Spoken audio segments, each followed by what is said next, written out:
আজি আমি শিকিম ডিসকাউন্ট কেনেকুৱা উলিওৱা হয়। তো আমি বস্তু এটা কিনিছোঁ 300 টকা দি, ঠিক আছে।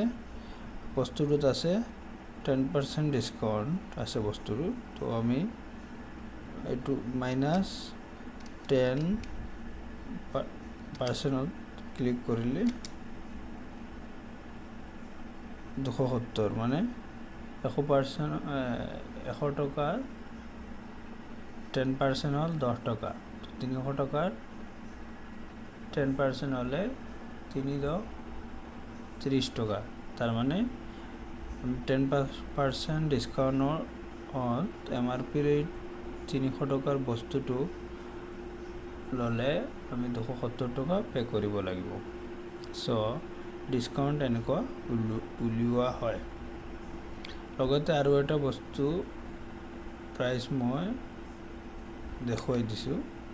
ধৰি লওক আমি 500 টকাৰ বস্তু এটা কিনিছোঁ, এইটোৰ 15% ডিসকাউন্ট কৰিবলৈ হ'লে -15%, তো 425 টকা আমি পে কৰিব লাগিব।